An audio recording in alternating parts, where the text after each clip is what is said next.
Well, thank you for being here. Thank you for the worship. Thank you for all who participate in the music. My, we don't take that for granted. We're looking at Matthew chapter 27. We started last night in the Saturday night service, moving into a focus on the cross. We're setting aside our study in the Sermon on the Mount, and we're concentrating on the cross last night, this morning, and then next Saturday night and Sunday morning as well. And for that focus, we are looking into Matthew chapter 27, and we invite your attention there this morning. Matthew chapter 27. We want to begin reading at verse 33. We're going to jump right into this for the sake of time, but Matthew chapter 27, beginning our reading at verse 33 and reading down through verse 38. It's an intriguing section of Scripture. He says, "And when they had come to a place called Golgotha, that is to say, place of a skull, they gave him sour wine mingled with gall to drink, and when he had tasted it, he would not drink. Then they crucified him and divided his garments, casting lots, that it might be fulfilled which was spoken by the prophet. They divided my garments among them, and for my clothing they cast lots. Sitting down, they kept watch over him there, and they put up over his head the accusation written against him. This is Jesus, the King of the Jews. Then 2 robbers were crucified with him, one on the right and another on the left."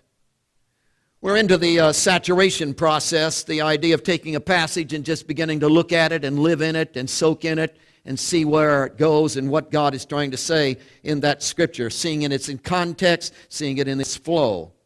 As you just briefly approach this, just surfacely approach this, you notice that it almost reads like a newspaper. Like there's different news items, like you got this thing going on, and over here you got this going on. Oh, can you imagine that went on, and then this happened, and it's a whole different bunch of stuff just kind of thrown together. It's like Matthew kind of lost the train of his thought and just began to throw things together, ideas together. For instance, if you look at verse 33, you've got the announcement of a place. It's the description of a particular location that was outside of Jerusalem. It was a hill that was placed there, and everybody who came into Jerusalem went by that hill, knew it was there, and it had a name, Golgotha. That is, it is called the place of a skull. You'll note in verse 34, they're highlighting a drink. It's a sour wine mingled with gall, and he's highlighting the idea of that drink. Then you move into verse 35 down through verse 36. You've got this idea of guys, soldiers doing their job. I mean, hey, they are doing soldiering stuff. They're doing what they're supposed to be doing, and they're on their job, and we have a little description of their job and what they're making from their work. Then as you move down to verse 37, you've got this political thing going on. It's all wrapped up in the conflict over who is the king. Caesar should be king. Is Jesus king? And there's this political issue that's all wrapped up in this sign that's stuck there in town. Then you come down to verse 38, and of course you've got criminals. They're being punished, as they should be, one on the right and another on the left. So you got a whole series of just a lot of stuff just thrown together. And you look at all of these things and say, why would he just throw this stuff together? What is the continuity of it?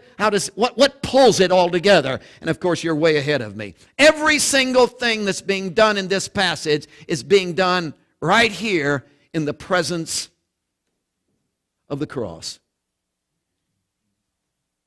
Everything that's taking place, you have to see it in light. There's a man dying. This isn't just about a drink. This is about a man dying. And you got to see the drink in light of the man dying. This isn't just about a place. This is about, there's a man dying. There's a crucifixion taking place. Right there, right there. And you got to see it in light of this one who's dying. See, this isn't just about soldiers doing a job. This is about right there. Right there. He isn't all that high. You can actually go up and touch him. Right there. Right there. The soldiers are doing their job in the light of this one who's dying. The political issue isn't just a political issue. Don't you understand? You got to see the political issue in light of right there, someone's dying. There's a man dying, a crucifixion taking place, right there. You got to see this political issue. It isn't just some robbers who are being punished, some criminals who are being punished. It's right there on a middle cross is this man, this crucifixion is taking place. And you've got to bring everything, all the political issues, the drink thing, the job, you got to bring all of this in. Come on, bring it all in here. Plant it right here. See, it's all taking place right here at the foot of the cross. You got to see it all in light of the cross. Now, another thing that becomes very evident as you just begin to saturate in the surface is not only are all of these things pulled together in the fact that they are all done and seen in light of the cross, but all of these things are ordinary, common, run-of-the-mill. There isn't anything unusual, shocking, outlandish, out of whack. It's all normal, everyday, routine kind of stuff. Now, not to you, because this is a different culture, you understand. But, hey, every time we come to Jerusalem, we go by this place. See, they have that place of the skull. You know why it's called that? Because when the people are crucified on a cross, they just let them rot, because criminals don't have a proper burial. And so the thought was that as they rot, you got all these bones. I mean, you just got hundreds of skulls covering this. That's one idea. So that's called place of the skull. Or some scholars think that it actually looked like a skull. Neat place to kill people. Right there. It's as you come into Jerusalem, and it's a great deterrent to crime, because as you come in, everybody sees it. Whoa, crime doesn't pay. See, it's right there. So this isn't, nobody walks by this and says, oh, I mean, come on, we see it all the time. This is not the drink thing. It's not unusual. Every crucified guy got this drink thing. Come on, that's no big deal. It's a common, ordinary thing that we do every time we get, on a daily, and these soldiers, come on, this is their job. They're always doing this. See, the guy goes home and his wife says, how you doing, honey? Oh, had a good day, crucified somebody. See, it was a normal routine for him. This wasn't shocking or out of sight. This was just normal, everyday kind of, the political stuff, come on. We read it all the time. Oh, another election, another issue, another soapbox, another speech. Oh, brother, yawn through that one. See, no big deal. Criminals are being punished. Yeah, we see it all the time. Hey, come on. This is ordinary, everyday, run-of-the-mill kind of stuff. Isn't it interesting? Right there. Right there. Right there. He's dying. And he died. Think about this. He died in the midst of routine kind of stuff. Could it be, would you consider this? Could it be that it isn't the outlandish, it isn't the freaky, it isn't the, I only did that one time, never did it again. It isn't that kind of thing that nails him. Could it be it's the ordinary, run-of-the-mill, day in and day out lifestyle, the day in and day out attitudes, the stuff I do all the time that,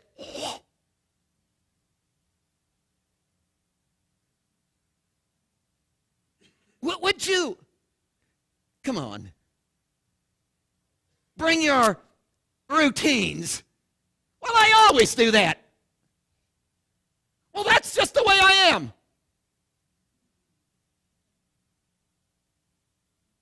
Well, that's my personality. Well, that's the way I was raised. Well, that's the way we do it in Tennessee.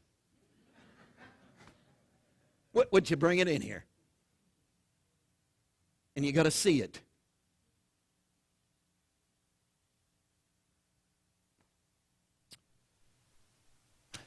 You willing to try that? Let's start with verse 33. It's the place, the system. Look at verse 33 again. And when they came to a place called Golgotha, that is to say, place of a skull. Again, some scholars think it looked like a skull. That hill looked like a skull, thus called the place of the skull, or the bone thing, as I described. Could have also brought about maybe both of them together. But again, it's a neat location, see? It's a great site.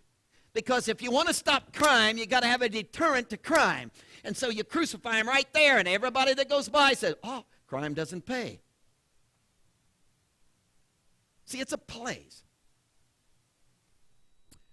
I don't know if you've ever thought about it, but do you realize all the involvement, all the hands that had to be involved, all the jobs that were involved, all the details that were involved in crucifying a guy? Do you realize you didn't just get up one morning and say, oh, nail that guy? See, it was much more complicated than that.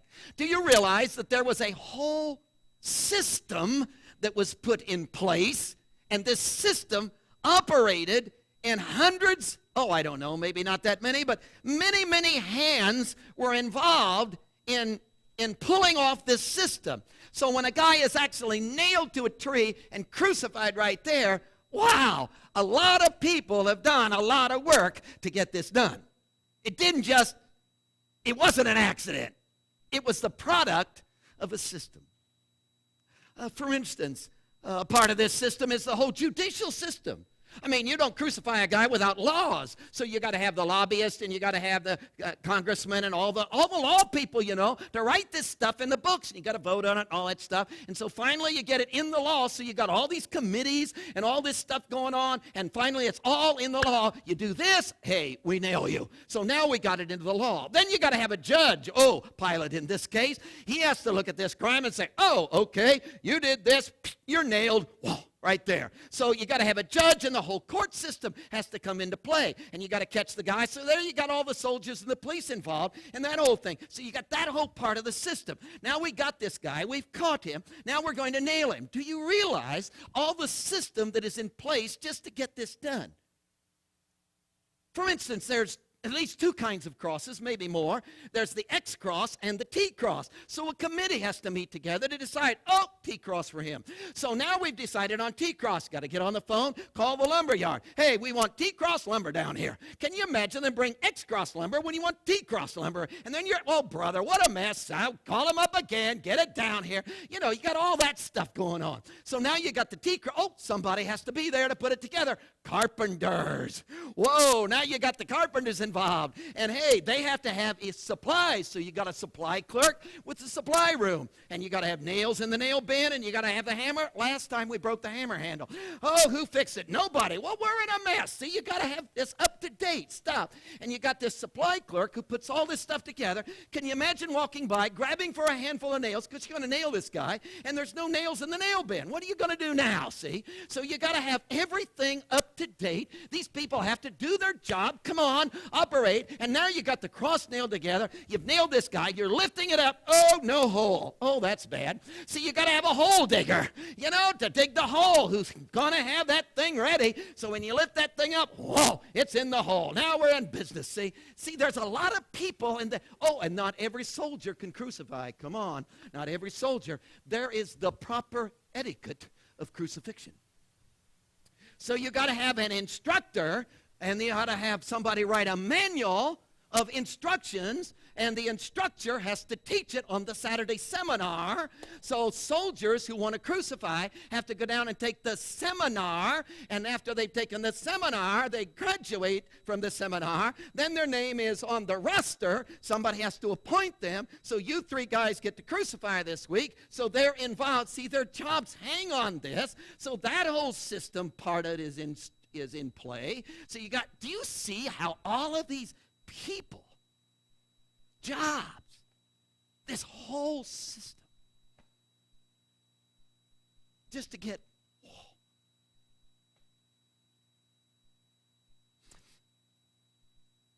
suppose, just for the fun of it, we decided we want to do away with crucifixion.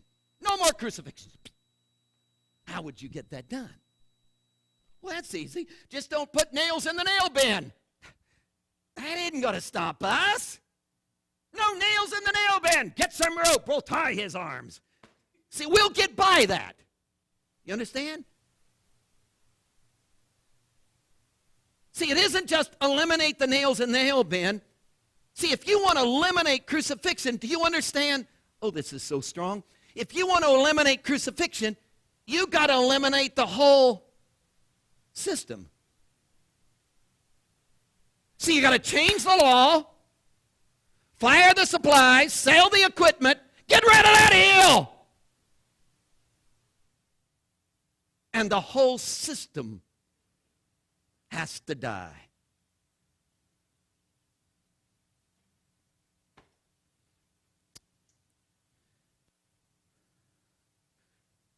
To some of you, that doesn't make any sense at all. I mean, it makes sense, but you don't know what it means. But that kicks me in the teeth. Do you know how long I've worked on me? Lots of other people have too, but just me working on me. I've spent a lot of time, folks, getting my system in place. See, this is the way I think. This is the way I operate. This is the way I respond. This is my attitude. This is what I do. This is what I like. This is what I don't like. See, I've spent a lot of time getting my life together in this system. It may not be perfect, but it's my system. It's not your system, it's my system. And there's a lot of patterns and a lot of involvement that goes into putting my system together. So I spent a lot of time getting myself like I am. Now, I don't mind coming to church and doing a little tweaking to my system. I admit it could be improved. I understand that. I don't mind going and having some marriage counseling input. That's fine, because I want my marriage to be better. And I don't mind getting a little instruction and saying you shouldn't do. Okay, I'll try to do better. I don't mind that. I'm open to that. But when you start messing with my system, when you stand up before me and say, hey, the only way out of this, guy, the only way out of this, lady, is to bring your whole system here and die.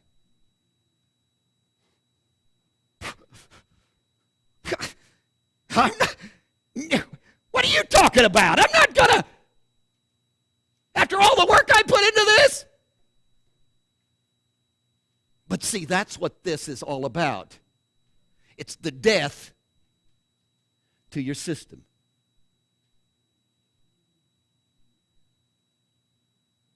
Well, why can't we just adjust it? Because your system and patterns, the system and patterns that are established in my life are so strong. The patterns are so rooted. I've got into such a, we just walk by, grab the nails, get the hammer, whack, whack. Put it together. This is a flow, man.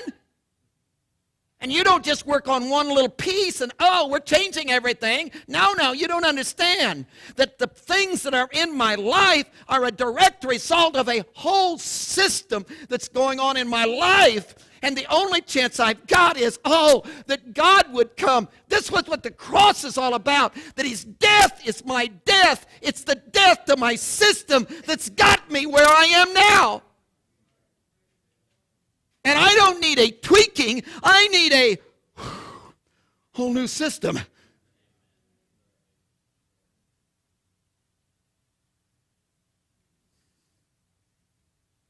And the patterns in my life are never going to be altered until the system that's within me that produces the pattern is altered.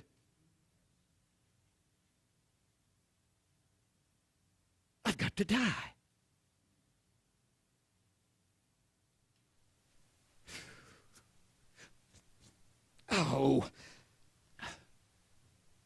I shouldn't have stood this close to the cross.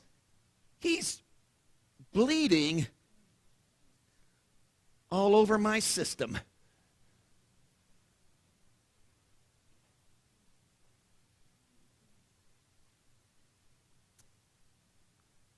look at verse 34.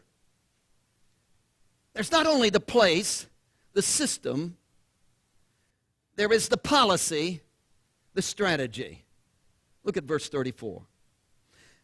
They gave him sour wine mingled with gall to drink, and when he had tasted it, he would not drink.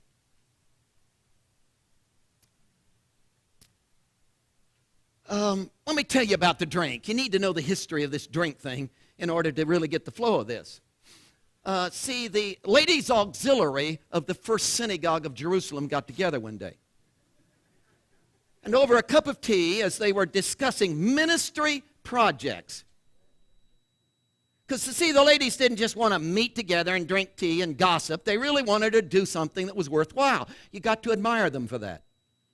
So as they were discussing, they said, we ought to have a ministry project. Oh, yes, all the ladies agreed. That would be wonderful, ministry project. And over about the third cup of tea, one lady said, you know, I've got an idea that I've been thinking about. See, the other day, I brought my two boys as we were coming into town. We came into the main gate up there, right by the place called the Skull. And lo and behold, they were crucifying these guys. And these guys were yelling out and screaming in pain and agony. And oh, it was horrible. And I just grabbed my boys, didn't want them to see it, didn't want them to hear it. I just grabbed my boys to my skirts and just ushered them in through the city gates. And I got them at home as fast as I could. And I got them inside and I closed the door and pulled down the windows. We could still hear those guys crying. The pain and agony of crucifixion. It's just so horrible, just so awful. I don't think it's good for our kids, and we really need to do something about it. Well, the other lady said, we can't eliminate crucifixion. Well, that's probably true. But I'll tell you what we could do.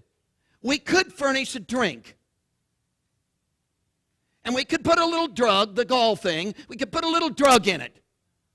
And it would dull their senses. And we could furnish it for every crucified guy. So he would go ahead and be crucified, but at least it wouldn't be as painful, and he wouldn't cry as much, and it wouldn't be as so loud, and it would be more subdued. It would be a more humane way to kill people. So that's what we ought to do. And one good thing about this ministry project would be, it wouldn't be just doing a ministry project. Well, we got that done, we can forget it. It would be an ongoing ministry project, because it would be all the time. We would furnish it for every crucified man, year after year, moment after moment, week after week. It would really be great. And so we'd put into place this drink thing. So the ladies' auxiliary of the first church, the first synagogue of Jerusalem, furnished this drink for every crucified guy.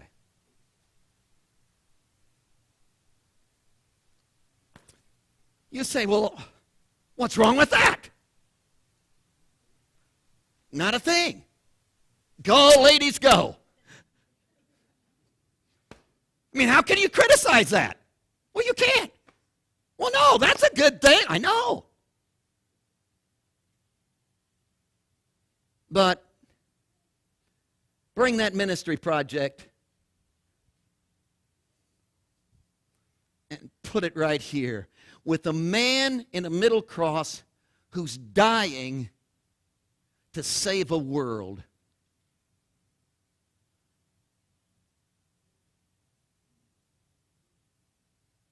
That looks sick.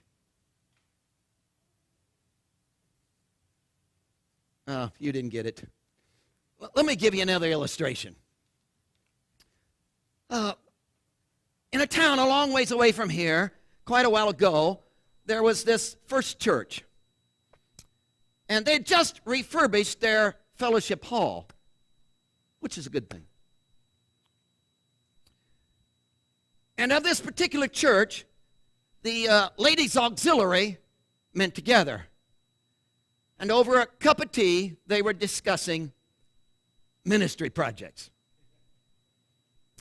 What could we do for a ministry project? Finally, over the second cup of tea, one lady said, you know, we just refurbished our fellowship hall. And we got some plates, but it's an assortment. None of them are alike. It's just, and we use paper plates a lot. Wouldn't it be something if we would have bake sales and take up special offerings and buy china for our fellowship hall? And the lady said, Oh, that would be great. Let's do that. So the ladies began to work, and they slaved, and they saved, and they bought china for the fellowship hall. Well, you're against china for fellowship halls. No. It's all right for you to have china. Just have potlucks and invite me. I don't care. It's fine.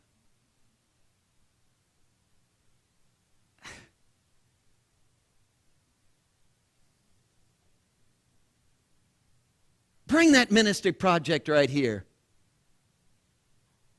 Look him in the eye and say, got china in your fellowship hall, Jesus.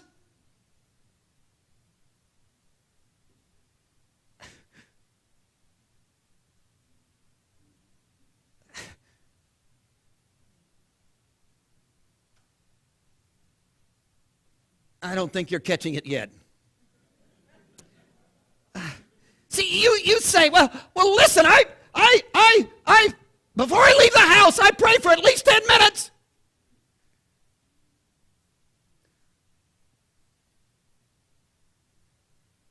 Now, wait a minute, preacher. I pray before all my meals.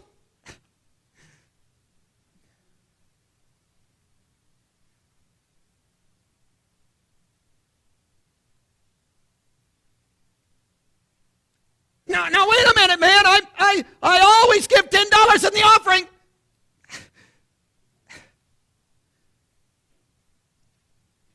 I work for the church every time I get a chance. I preach.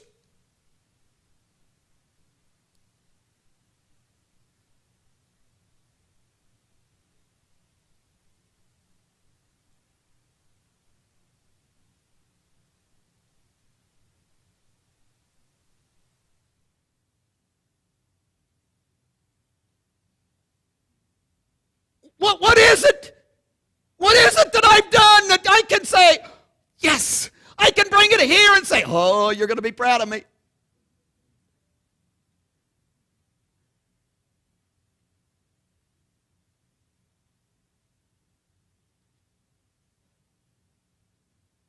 And maybe all of this gloating and all of this pride and all of this. Dr. Manley, please.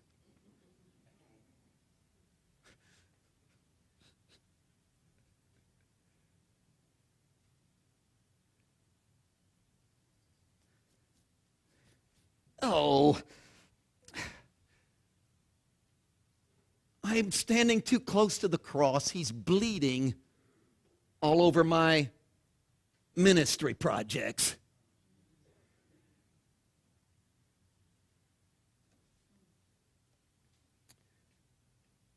Go down to verse 35 and 36. The profiting, the stuff. Look at verse 35. Then they crucified him and divided his garments, casting lots, that it might be fulfilled, which was spoken by the prophet. They divided my garments among them, and my clothing, and for my clothing they cast lots. Sitting down, they kept watch over him there, the profiting, the stuff. Now, if you're going to see this one, you got to see it through the eyes of the soldiers. See, soldiers don't make a lot of money, and when you got 8 kids, man, it's a problem. You got to do, you need extra work. You understand? Extra work. So, a lot of the guys, a lot of the soldiers, my friends, they got into the bar thing, bouncers at the bar, because they can handle that. And I didn't want to get into that environment, into that kind of thing. So I decided to get into the crucifixion thing. Now, it doesn't take a lot of time, just a day, and it's a bonus thing. You never quite know what you're going to make as far as wages, but hey, it pays good. And you have to take the training. I've already gone to the Saturday seminar. I've learned all the stuff that I got to have, the proper etiquette of crucifixion. And, my name's on the roster. I've already done several crucifixions. We're going to, this Friday, good. I need some extra money this week anyhow. This Friday, we're going to crucify Jesus Christ. This will be good. We always have 3 of us, 3 soldiers in a crucifixion. And I guess it works out all right because we get paid what the dead guy leaves. Well, he doesn't need it, so we get that.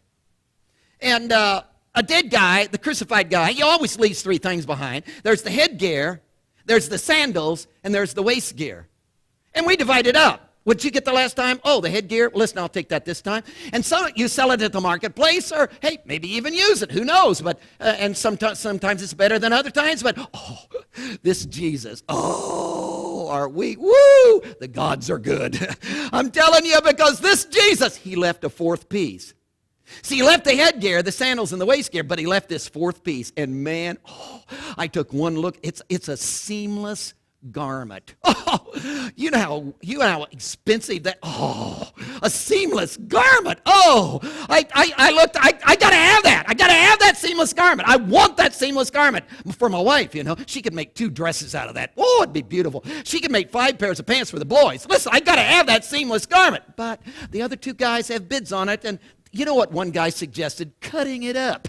Oh, ruin the whole thing. I mean, cut it up in thirds. Oh, it'd be awful. No. I talked him out of it. I talked him into gambling for it. So here we are. We're gambling. The other 2 have already thrown the dice. It's my turn. Oh, Lady Luck. Be good to me. Oh, be good to me. Oh, please. I got to have that seamless garment. I want this thing. Oh, Lady Luck, be good to. Oh, Lady Luck, be good to. Oh, I got to. Oh. He's bleeding all over my profiting.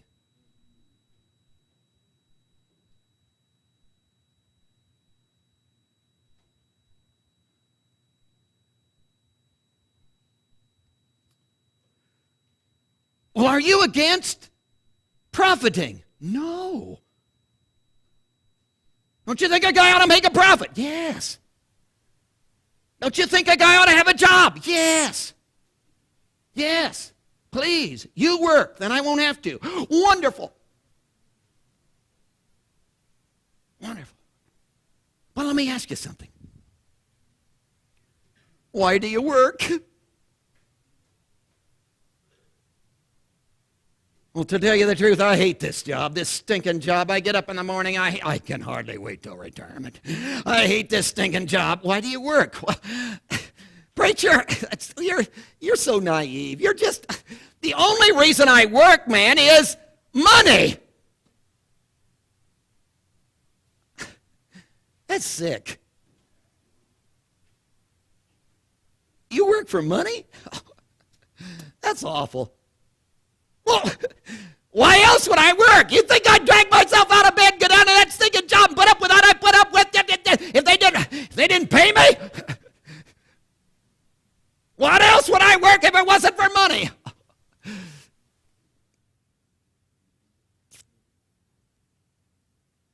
You don't understand the biblical concept.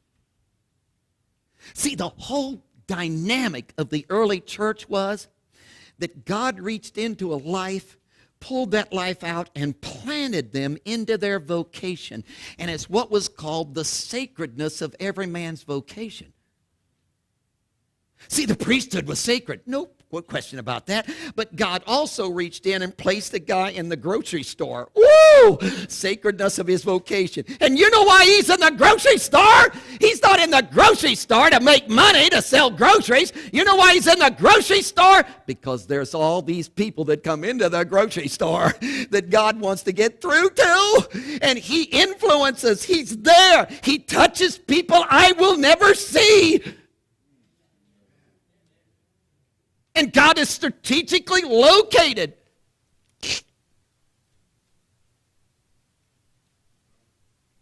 Well, preacher, I work in this factory. Oh, good night. You got these guys right beside you on both sides, man. You work day and night with them, 8 hours a day. Day after day after day, you get acquainted. You think of the strategic place. God is, whoa. And isn't God good? You get paid to do it.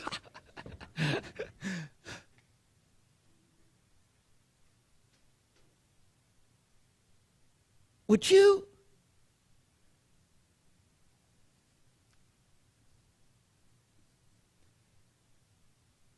let him bleed all over your job?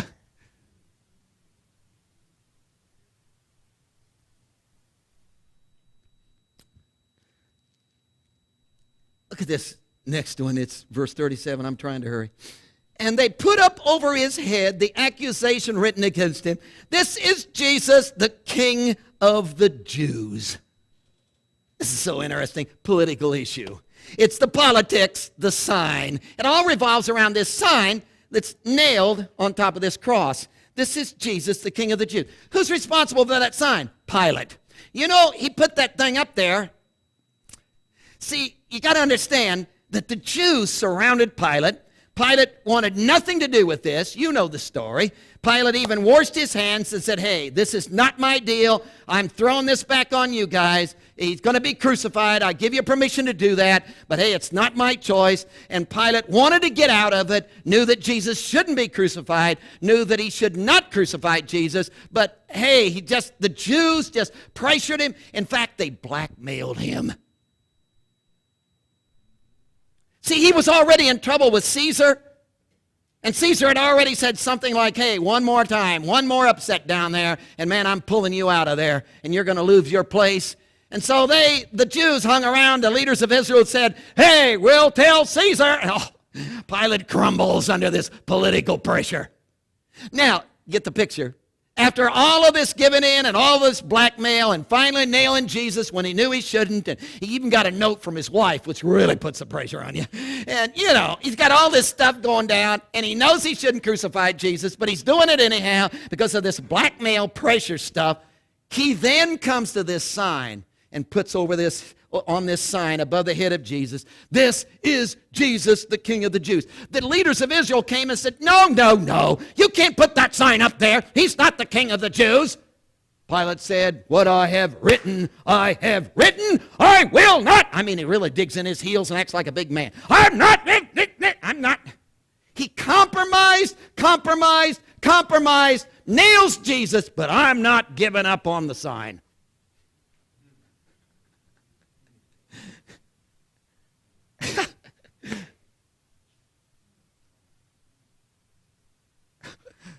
Pilate, the big thing, the thing that matters, the Christ, the thing that nobody cares about,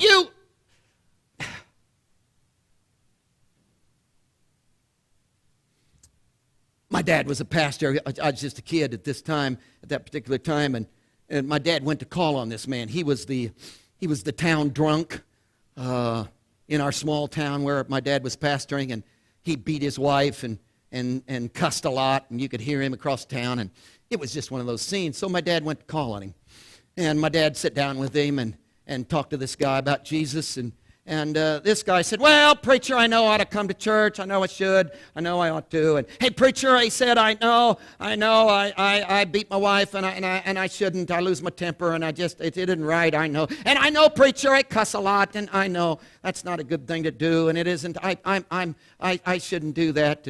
And he said, I'm going to try to do better. My dad prayed with him, got up, walked down the sidewalk. And as my dad was walking down the sidewalk, I was with him. As my dad was walking down the sidewalk, the man came off the front porch and chased us down the sidewalk and said, preacher, it's true. I should come to church more, and I shouldn't cuss so bad, and I shouldn't drink so much, and I shouldn't beat my wife. But I just want to tell you, preacher, I just want to tell you, I don't eat meat on Friday.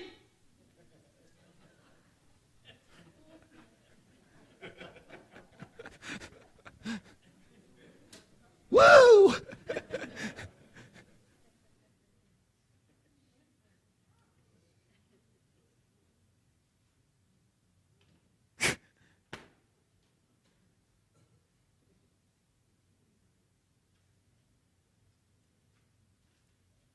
You know how many times I've said, well, I'm not all I ought to be, but listen, I don't eat meat on Friday.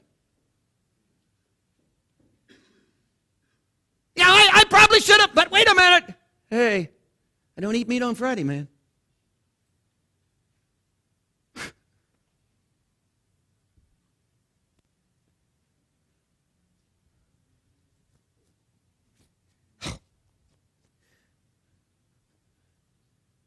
He's bleeding all over my justifications.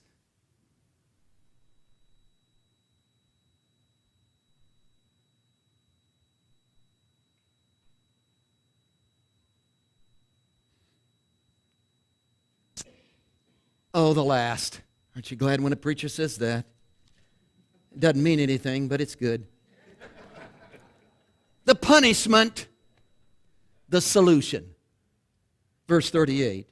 Then 2 robbers were crucified with him, one on the right hand and another on the left. Punishment. Punishment.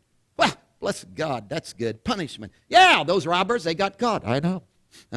We judged them and we nailed them. I mean, you got to do that, folks. I mean, hey, if you didn't do that, everybody'd get by with anything, and hey, you would have chaos in the society. You got to judge them, you got to catch them, judge them, and nail them. Judge them and nail them. Judge them and nail them. Judge them and nail them. We're really good at that. Judge and nail. Judge and nail. It's the only hey, they did it in the Old Testament. God told us to do it. Back there in the Old Testament, man, God even judged them and nailed them. Bless God. I'm telling you, you catch a guy, he breaks the law, judge him. Now you're going to nail him. Woo! I mean, there's punishment goes along with you judge, you nail. You got to judge and nail. Listen, if you don't judge and nail, who knows what'll happen? Everybody will do anything they want to. Why? Because you got to judge them and nail them to stop them. That's what you got to do. It's the solution. It's the way to solve the problem.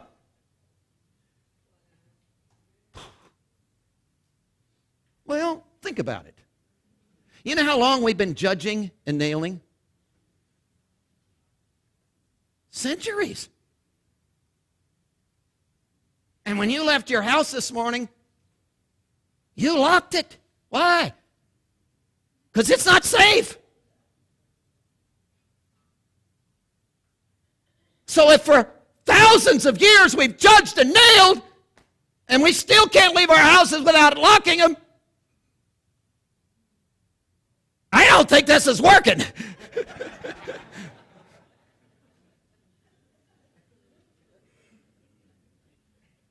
Well, you got to judge and nail. I know. I like judging and nailing. I'm good at it. Judge, nail. Listen, you cross me, I'll judge you and nail you, son.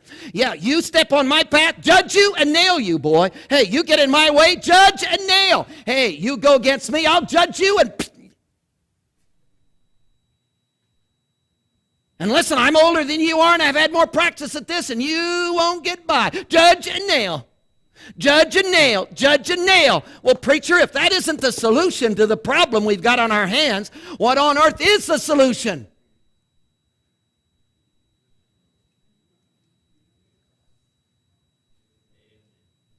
This guy on the middle cross, what's he doing? Loving and dying. Loving and dying? Yeah. Loving and dying? I'd rather judge and nail. Love and die? You mean loving and dying is going to redeem a world? You mean loving and dying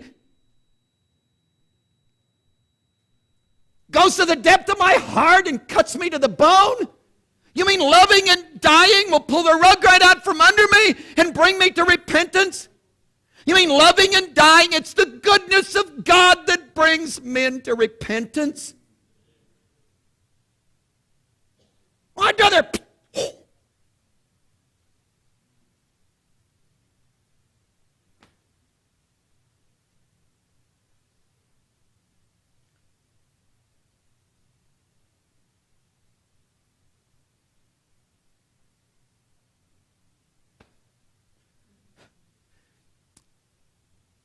You know how many times I've said, they made their own bed.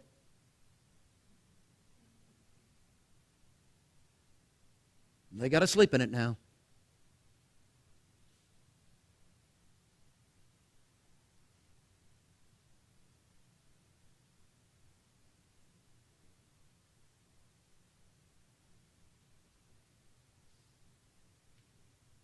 You know how many times I've said, I'll tell you, brother, you reap what you sow.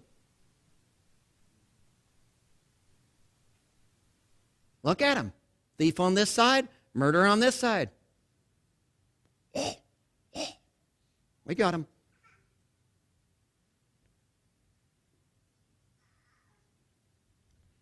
Let's see, I'd like to redeem my family.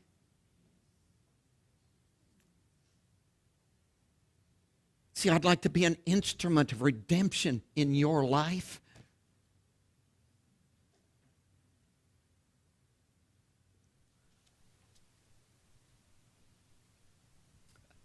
But I'm so good at this. I mean, think of that. I've practiced. I mean, there's a skill to that. I know you're going to try to duplicate that, and you won't do it just exactly right.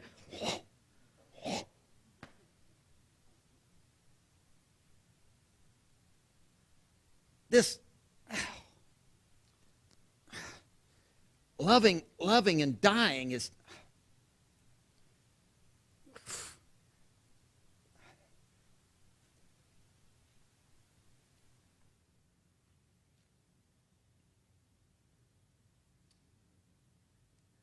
Want to live here?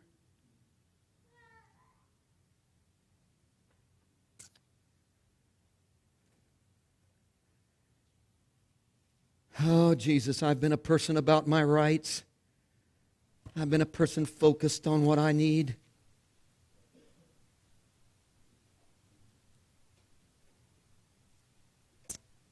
I've been a person stuck on myself. Haven't been bad.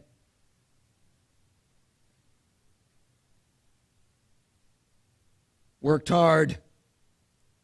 Scraped to get what I got.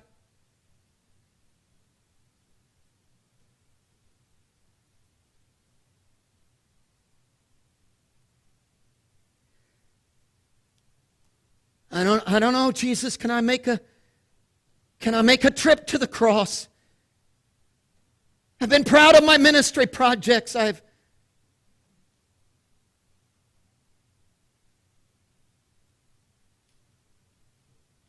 endured a lot of stuff down at my job that I hate. I haven't seen it as a call from you, an opportunity of ministry that you could spill through me to infect the lives of people.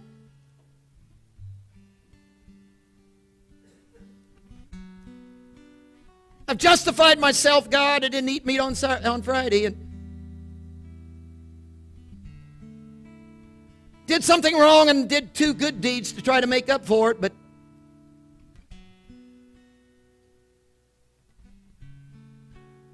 Lord, I do judge and nail. Whew. I do. I judge him. And I nail him. Would I dare bring my whole system this morning and collapse it at the foot of the cross and say, would you bleed all over me? Would you change my system, the way I think? Would you change the pattern? God, I'm not going to get out of this. There's no way I'm going to change the patterns of my life and the stuff that, unless something happens inside to the very system of my being. And God, there's some of us here this morning, we're struggling with stuff in our lives, things, situations, attitudes, and all of this.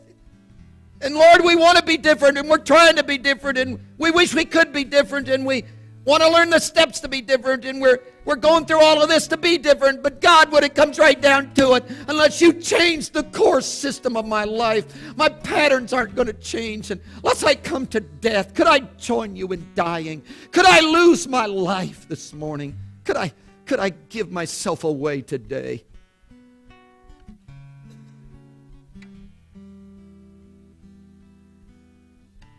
Could I come to your cross?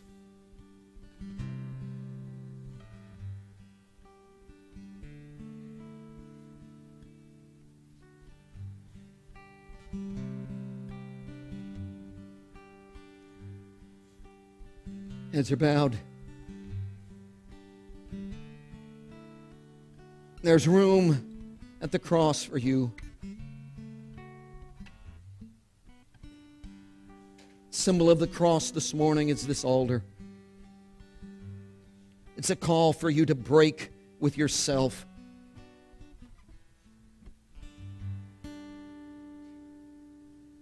And what people think and who's looking at you and Break with your pride. See what keeps you from coming to an altar.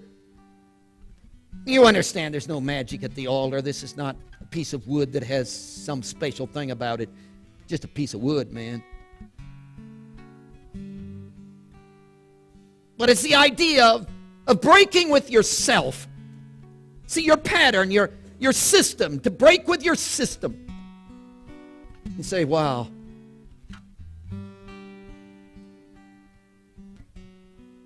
I want him to bleed on my system.